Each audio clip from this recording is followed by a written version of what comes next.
말씀으로 시작하는 축복의 하루. 오늘은 6월 12일. 오늘 우리에게 주신 하나님 말씀 베드로후서 1장 12절부터 21절까지의 말씀입니다. 함께 합독하도록 하겠습니다. 그러므로 너희가 이것을 알고 이미 있는 진리에 서 있으나 내가 항상 너희에게 생각나게 하려 하노라. 내가 이 장막에 있을 동안에 너희를 일깨워 생각나게 함이 옳은 줄로 여기노니 이는 우리 주 예수 그리스도께서 내게 지시하신 것 같이 나도 나의 장막을 벗어 날 것이 임박한 줄을 알미라. 내가 힘써 너희로 하여금 내가 떠난 후에라도 어느 때나 이런 것을 생각나게 하려 하노라. 우리 주 예수 그리스도의 능력과 강림하심을 너희에게 알게 한 것이 교묘히 만든 이야기를 따른 것이 아니요 우리는 그의 크신 위엄을 친히 본 자라. 지극히 큰 영광 중에서 이러한 소리가 그에게 나기를 이는 내 사랑하는 아들이요 내 기뻐하는 자라 하실 때에 그가 하나님 아버지께 존귀와 영광을 받으셨느니라. 이 소리는 우리가 그와 함께 거룩한 산에 있을 때에 하늘로부터 난 것을 들은 것이라.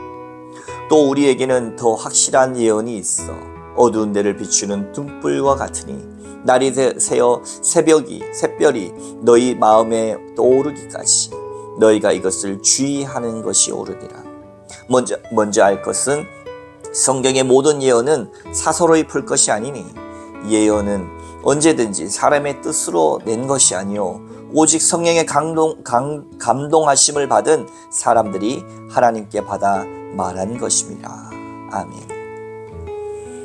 오늘도 주의 말씀으로 이 하루를 맞이하시고 보내시는 여러분 가운데 좋으신 우리 주님의 은총과 평화가 함께 하시기를 빕니다. 지금 영상을 촬영하고 있는 이 날은 사실 오늘은 화요일입니다. 촬영하는 날은 화요일이고 오픈되는 날은 수요일인 것이죠. 아마 이 영상을 시청할 쯤이 되면 저는 제주도에 아마 난산교회 효도관광으로 있게 될 것입니다. 그리고 이 영상을 또 우리 교우분들은 제주에 계신 분들은 제주에서 아침을 보면서 시작할 것이고 또 각자의 삶의 처소에 계신 분들은 삶의 처소에서 하루를 시작하실 것입니다. 이곳이나 저곳이나 어디에서든지 간에 언제든지 우리가 그리스도인으로서 하나님의 말씀을 가까이 함으로 하루를 시작하여서 주께서 주시는 진리의 말씀 그 은혜가 날마다 풍성하신 여러분 다 되시기를 또한 주님의 이름으로 축복합니다. 오늘 사도 베드로는 베드로후서 1장 12절 이하에서 그의 삶의 마지막 순교의 날이 다가오고 있다라고 하는 것을 직감합니다. 사람이 그의 마지막 인생이 다가올 때 유언처럼 남기는 말은요 그의 인생에서 가장 강렬했던 순간 또 중요한 것 남기고 싶은 말을 남기도록 되어 있습니다. 더군다나 이렇게 글로써 기록할 정도면 그의 마음의 핵심을 우리에게 전달해 준다 할 수가 있을 것입니다. 우리 13절과 그리고 14절을 함께 한 번 더 봉독해 보도록 하겠습니다. 내가 이 장막에 있을 동안에 너희를 일깨워 생각나게 함이 옳은 줄로 여기노니 이는 우리 주 예수 그리스도께서 내게 지시하신 것 같이 나도 나의 장막을 벗어 날 것이 임박한 줄을 알미라. 아멘. 이렇게 말씀하셨죠. 이 장막에 있을 동안에 육체의 장막을 이야기합니다. 이 육체를 입고 있을 동안에 너희에게 일깨워 생각나게 함이 옳은 줄로 여긴다. 꼭 너희에게 일깨울 것이 있다 라고 이야기하죠. 그게 뭐냐? 우리 주 예수 그리스도께서 내게 지시하신 것 같이.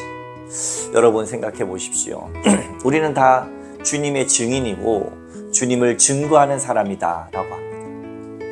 그런데 사실 우리는 믿음으로 말미암아 거듭났고 믿음으로 말미암아 예수 그리스도를 우리의 삶으로 증거하지만 사도라 칭해지는 베드로는 조금 다릅니다. 왜 그렇습니까? 그는 물론 믿음으로 말미암아 더 깊은 차원으로 간 것도 사실이지만 그와 더불어 베드로는 예수님과 함께 3년이 넘는 시간 동안 동고동락했습니다. 예수님과 함께 밥 먹고 예수님과 함께 잠을 자고 예수님이 어쩌면 화장실을 다니시는 모습도 그는 옆에서 자세히 들여다봤을 뿐만 아니라 수많은 신비로운 체험들을 그는 바로 옆에서 보았던 것입니다. 네. 물론 그것 이상으로 우리가 믿음을 통하여 고백하는 것은 더 귀합니다. 왜냐하면 우리의 육신의 눈으로 아무리 봤다 할지라도 그것이 믿음과 연결되지 않는다면 깊은 의미로 받아들여지지 않기 때문입니다. 그래서 보지 않고 믿는 자는 더 복되다 하지만 사실은 또한 본 것을 믿었기 때문에 더 확실한 증거와 체험으로 사도 베드로는 오늘 우리에게 증거하는 것입니다. 그 증거가 뭡니까? 바로 16절에서 18절까지 말씀입니다. 16절에서 18절까지 말씀을 한 번 더 봉독해 보도록 하겠습니다. 우리 주 예수 그리스도의 능력과 강림하심을 너희에게 알게 한 것이 교묘히 만든 이야기를 따르는 것이 아니요 우리는 그의 크신 위엄을 친히 본 자라.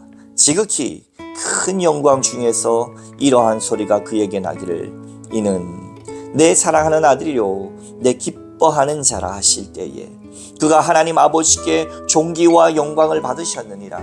이 소리는 우리가 그와 함께 거룩한 산에 있을 때에 하늘로부터 난 것을 들은 것이라. 아멘.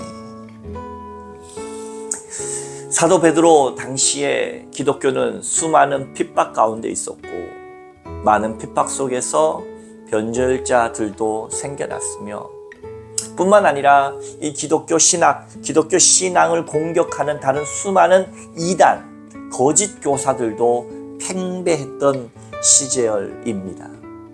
그래서 16절 말씀에 내가 말하는 이것은, 내가 증거하는 이것은 내가 직접 본 것이고 체험한 것이고 믿은 것일 뿐만 아니라 교묘히 만든 이야기를 따른 것이 아니다라고 강조하고 있습니다.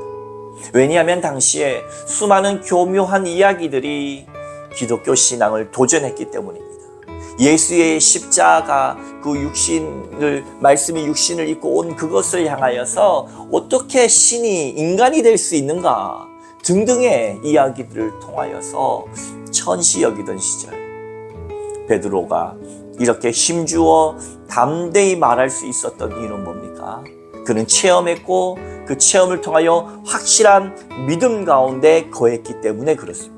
그 체험 중에 하나를 강렬했던 체험을 그의 유언과 같은 말씀으로 우리에게 말해주고 있죠. 17절 지극히 큰 영광 중에서 이러한 소리가 그에게 나기를 이는 내 사랑하는 아들이요 내 기뻐하는 자라 하실 때에 그가 하나님 아버지께 존귀와 영광을 받으셨느니라. 18절 계속해서 이 소리는 우리가 그와 함께 거룩한 산 변화산 그렇죠? 변화산에서 있을 때에 하늘로부터 난 것을 들었다. 내가 직접 들었다. 내가 직접 체험했다. 그 당시 베드로는 얼마나 황홀경에 젖어 있던지 모세와 엘리야와 예수님 사이에 그 황홀한 광경을 보면서 한 채는 주를 위하여 한 채는 엘리야를 위하여 자기도 자기 입에서 무슨 말을 하는지도 모른 채 이곳이 조싸움에 라고 그 영광 가운데 임하신 하나님의 존귀와 위엄을 경험했던 그 순간 이는 내 사랑하는 아들이요 내 기뻐하는 자다. 예수 그리스도께서 단순히 좋은 분이거나 단순히 선생이거나 단순한 랍비가 아니라 신의 아들, 하나님의 아들이시오 인류의 구원자라고 하는 그 사실을 그는 몸소 체험했으며 그것이 성령 강림의 사건을 통해서 확증되었기에 이제 목숨을 걸고 오직 표대를 향하여 달려가는 사도 베드로의 모습을 우리에게 보여줍니다. 사랑하는 성도 여러분, 믿음의 생활은 뜨뜻미지근해서는 안 됩니다. 다름질 쳐야 합니다. 표대를 향해서 나가야 합니다. 그 표대란 무엇입니까? 바로 예수 그리스도의 그 주님의 복음을 위하여, 주님을 위하여 사는 삶입니다. 여러분, 오늘 이 하루도 살아가신 때에 그냥 여전히 주어진 삶, 당연히 주어진 삶, 어제와 같은 삶이 아니라 오늘은 내 생애 최고의 날입니다. 왜냐하면 유일한 날이요, 주께서 내게 주신 날이기 때문에. 오늘 왜 하나님께서 이 하루를 허락하셨겠습니까? 뜻이 있어서, 우리에게 사명이 있어서, 아직도 살아가야 할 이유가 있어서 생명의 주관자 되신 하나님께서 오늘도 여러분을 살리셨으며, 그 삶의 이유야말로 우리가 달려가야 할 표대 예수 그리스도를 기쁘게 하신 것, 하나님의 존귀와 위엄 가운데 우리가 거하여 사는 삶, 그 삶을 위하여 오늘도 우리를 깨우시고 부르신 줄로 믿으시기 바랍니다. 이 확고한 믿음과 목적을 향해 갈 때에 19절 말씀하시죠. 또 우리에게 더 확실한 예언이 있어 어두운 데를 비추는 등불과 같으니 날이 새어 샛별이 너희 마음에 떠오르기까지 너희가 이것을 주의하는 것이 옳으리라. 말씀이 육신이 되어 그 진리로 우리에게 임하셨습니다. 우리 등불이 되셨고 날이 새어 우리에게 소망 되신 샛별이 되셨습니다. 다시 오실 주님, 주님은 다시 오신다 말씀하셨습니다. 그날은 때와 시를 알 수 없지만 도적같이 임한다 말씀하셨습니다. 그러나 우리는 그것을 의식하지 않고 오늘도 그저 주어진 하루로 하루를 보낼 것이 아니라 다시 오실 주님을 사모하면서 내가 가야 할 길은 방랑자와 같이 이곳저곳을 떠돌아다니는 하루하루의 인생이 아니라 목표점이 분명한 항해자, 순례자, 거룩한 나그네의 삶이 오늘 이 하루도 성령의 충만하심을 통하여 역사되어지시기를 주님의 이름으로 축원합니다. 함께 기도하겠습니다. 사랑과 은혜가 풍성하신 하나님 아버지 감사합니다. 사도 베드로는 변화산에서 그의 삶의 직접적 체험을 통하고 성령 강림의 믿음을 통하여 성령 충만한 아버지 하나님 경험들을 통하여 그가 체험한 것이 믿음으로 확증되었던 것처럼 아버지 우리에게도 날마다 주의 성령 하나님의 귀한 체험이 넘쳐나게 하여 주시고 그것이 단순한 체험에 머무르는 것이 아니라 아버지 하나님 성령의 충만함을 통하여 이 하루도 믿음으로 감당하고 표대를 향하는 아름다운 항해자, 순례자, 믿음의 사람들로 오늘 이 하루도 잘 감당하며 주님께로 더 가까이 나가는 우리의 인생 될 수 있도록 축복하여 주시옵소서. 오늘 이 하루도 하나님께 앞에 온전히 맡겨드리며 함께 하시는 거룩하신 우리 주 예수 그리스도의 이름으로 간절히 기도하옵나이다. 아멘. Hallelujah.